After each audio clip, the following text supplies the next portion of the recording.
ওং নমো ভগবতে বাসুদেবায় নমো। জয় শ্রীকৃষ্ণ। রাধে রাধে। নমস্কার বন্ধুরা আজ 19শে আগস্ট মঙ্গলবার, অন্নদা একাদশী। জন্মাষ্টমীর পরে ভাদ্র মাসের কৃষ্ণপক্ষের একাদশীর নাম অন্নদা একাদশী।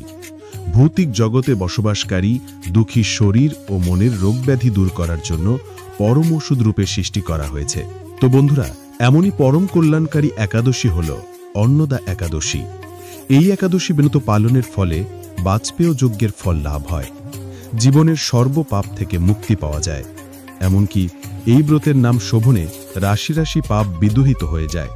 তাই বন্ধুরা, এই অন্নদা একাদশী তিথিতে ভগবান শ্রীহরি বিষ্ণুর আরাধনা করলে জীবনের সবথেকে বড় সংকট দূর হয় এবং সকল পাপ থেকে মুক্তি পাওয়া যায়। তাই অবশ্যই আপনারা এই অন্নদা একাদশীর ব্রতটি ভক্তি, ভালোবাসা, শ্রদ্ধার সহিত অবশ্যই এই একাদশীর ব্রতটি আপনারা পালন করবেন। ভাদ্র মাসের কৃষ্ণপক্ষে যে একাদশী ব্রতটি পালিত হচ্ছে, সেই একাদশীর নামটি অবশ্যই অন্নদা একাদশী। এই একাদশী তিথিটি কতক্ষণ থাকছে এবং এই অন্নদা একাদশীর দিন কি করবেন ও কি করবেন না, এছাড়াও এই অন্নদা একাদশীর দিন কি খাবেন ও কি খাবেন না, এই সবকিছুই আপনাদের সাথে আজকের এই ভিডিওতে বিস্তারিতভাবে আলোচনা করা হবে। আমাদের সকলেরই আজকের এই গুরুত্বপূর্ণ তথ্যগুলি জানা খুবই প্রয়োজন। তাই অবশ্যই আমার প্রিয় সকল ভক্তগণ ভিডিওটি ভক্তি, ভালোবাসা, শ্রদ্ধার সহিত অবশ্যই শ্রবণ করবেন। আর এই চ্যানেলে নতুন হয়ে থাকলে দয়া করে চ্যানেলটি সাবস্ক্রাইব করবেন, কারণ পরবর্তী সময় এই ধরনের নতুন নতুন ভিডিও বা তথ্য পাওয়ার জন্য। আর ভিডিওটিতে একটি লাইক করবেন আর কমেন্টে ভক্তি, ভালোবাসা, শ্রদ্ধা দিয়ে জয় শ্রী হরি বিষ্ণুর জয় বা আপনাদের ইষ্ট দেবতার নামটি অবশ্যই লিখবেন। বন্ধুরা, আমাদের হিন্দু পঞ্জিকা অনুসারে অন্নদা একাদশী ভাদ্র মাসের কৃষ্ণপক্ষের একাদশীতে পালিত হয় এবং বন্ধুরা, প্রত্যেকটি একাদশীকে শ্রীহরি রূপ ধরা হয়। বিশ্বাস করা হয়েছে যে এই দিনে উপবাস করলে সর্বদা সুখ লাভ হয় এবং পাপ ক্ষয় ও সৌভাগ্য প্রাপ্তি ঘটে। তাই এই অন্নদা একাদশী পালন করা আমাদের হিন্দু পঞ্জিকায় অন্যান্য সকল একাদশীর উপবাস পালনের সমতুল্য। তাই এই অন্নদা একাদশী পালনের নিয়ম এবং এই একাদশীর মাহাত্ম্য কি, এই সব কিছুই আজ আপনাদের সাথে আলোচনা করা হবে। বিশ্বাস করা হয় যে কেউ যথাযথ আচার অনুষ্ঠানের মাধ্যমে এই অন্নদা একাদশীর উপবাস পালন করলে এবং ভগবান বিষ্ণুর উপাসনা করলে তার জীবন থেকে সকল পাপ, দুঃখ, কষ্ট অচিরে বিনাশ হয়। তাই যে ব্যক্তি ভক্তি সহকারে এই অন্নদা একাদশী ব্রত উপবাস পালন করেন, তিনি অবশ্যই বৈকুণ্ঠ ধাম প্রাপ্ত হন। এছাড়াও এটি আপনার ঘর বা জীবন থেকে যে কোনো নেতিবাচকতা দূর করতেও সাহায্য করে। হিন্দু ধর্ম অনুসারে নারী পুরুষ নির্বিশেষে 8 থেকে 80 বছর বয়সের যে কোনো ব্যক্তির ভক্তি সহকারে পবিত্র একাদশী ব্রত পালন করা অতি অবশ্যই কর্তব্য। একাদশী ব্রত পালন করে একাদশী মাহাত্ম্য পাঠ ও শ্রবণ করলে শ্রীহরির কৃপা লাভ করা সম্ভব এবং জীবনের সৌভাগ্যের অধিকারী হওয়া যায়। আমাদের সনাতন ধর্মে এই অন্নদা একাদশীকে হিন্দু দেবতা ভগবান বিষ্ণুর আশীর্বাদ লাভের জন্য সবথেকে শুভ দিন বলে বিবেচনা করা হয়। তাই এই দিনে ভগবান বিষ্ণুর উপাসনা করলে জীবনের সর্বপাপ থেকে মুক্তি পাওয়া যায় এবং জীবনে সমৃদ্ধি আসে এবং একজন ব্যক্তি মানসিকভাবে শক্তিশালী হয়। তাই এই অন্নদা একাদশী আজ 19শে আগস্ট মঙ্গলবার দিন। তাই আপনারা অবশ্যই এই অন্নদা একাদশীর উপবাস পালন করবেন।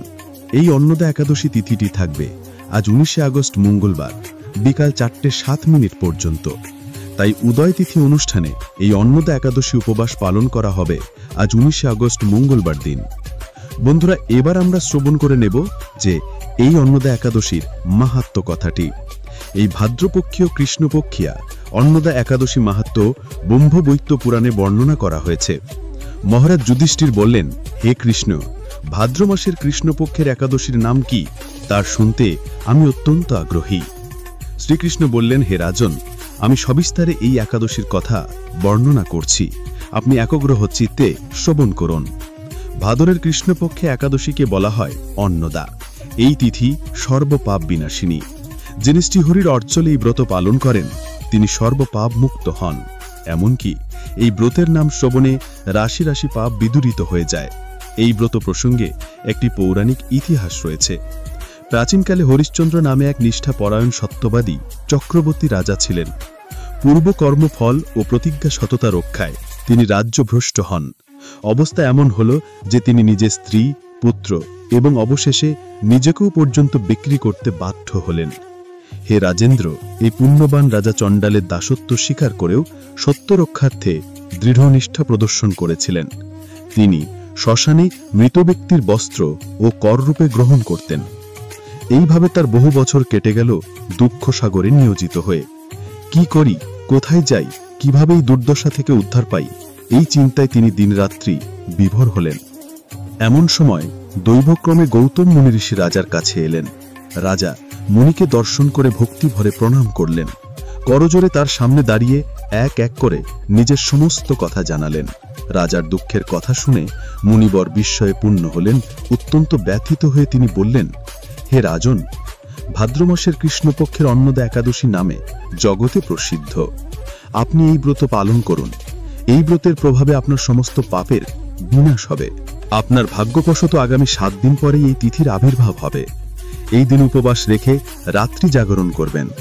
এইভাবে উপবাস উদযাপনে আপনার সমস্ত পাপ ক্ষয় হবে। হে রাজন, আপনার পুণ্যের প্রভাবে আমি এখানে এসেছি জানবেন। এই কথা বলে গৌতম মুনির অন্তর্হিত হলেন। ঋষিবরের উপদেশ মতো তিনি শ্রদ্ধা সহকারে সেই ব্রত পালন করলেন। তার ফলে তার সমস্ত পাপ দূর হল। হে মহারাজ, এই ব্রতের মাহাত্ম্য শ্রবণ করুন। যথাবিধি এই ব্রত পালনে বহু বছরের দুঃখ ভোগের অবসান হয়। ব্রতের প্রভাবে রাজা হরিশ্চন্দ্রের সকল দুঃখ সমাপ্ত হল। পুনরায় তিনি স্ত্রীকে ফিরে পেলেন এবং তার মৃত পুত্র জীবিত হল। আকাশ থেকে দেবগণ পুষ্প বর্ষণ করতে লাগলেন। নিষ্কণ্টক রাজ্য সুখ ভোগ করে অবশেষে আত্মীয় স্বজন ও নগরবাসী সহ স্বর্গে গমন করলেন। যে মানুষ নিষ্ঠা সহকারে এই ব্রত পালন করেন তিনি শ্রীহরির চরণে ভক্তি লাভ করে অবশেষে দিব্য ধামে গমন করেন। এই ব্রতের মাহাত্ম্য পাঠ ও শ্রবণে অশ্বমেধ যজ্ঞের ফল লাভ হয়। এছাড়াও এই অন্নদা একাদশীর দিন ভুলেও করবেন না এই কাজগুলো। নাম্বার 1, একাদশীর দিনে জুয়া খেলতে নেই। ধর্মীয় ধারণা অনুযায়ী এমন করলে ব্যক্তির বংশ নষ্ট হয়ে যায়। নাম্বার 2, একাদশীর রাতে ঘুমোতে নেই। পুরো রাত বিষ্ণুর ভক্তি, মন্ত্র জপ ও জাগরণ করে ওই সময়টা কাটানো উচিত। নাম্বার 3, একাদশীর দিনে ভুলেও চুরি করবেন না। এই দিন চুরি করলে 7 পুরুষ পাপের অংশীদার হয়। নাম্বার 4, একাদশীতে খাওয়া দাওয়া ও ব্যবহারের সাত্ত্বিকতা পালন করা উচিত। এতে জীবনে আধ্যাত্মিক উন্নতি লাভ করা যায়। নাম্বার 5, কঠোর শব্দ প্রয়োগ করে কারোর সঙ্গে কথা বলতে নেই। রাগ করবেন না ও মিথ্যা কথাও বলবেন না। এই দিনে কাউকে এমন কোনো কথা বলবেন না যাতে তোমার সেই কথা তার গায়ে আঘাত লাগে। এই দিনে কাউকে কটু কথা বলবেন না।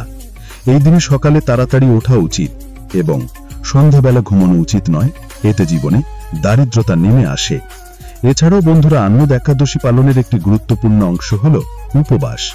এই দিনে ভক্তরা নিয়মিত খাবার গ্রহণ থেকে বিরত থাকেন এবং একাদশী উপবাসের নিয়ম অনুসারে একটি বিশেষ ডায়েট অনুসরণ করেন।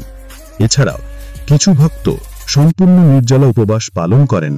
তারা সারাদিন ধরে জল পান করে শরীরকে আদ্য রাখার জন্য উপবাসের সময় যে কোনো ধরনের আমিষ খাবার, অ্যালকোহল বা বাজারের খাবার এড়িয়ে চলা এসেনশিয়াল, কারণ এগুলো অপবিত্র বলে বিবেচিত হয়। তো বন্ধুরা, আপনারা অবশ্যই এই দিন এই নিয়মগুলি মেনে চলবেন।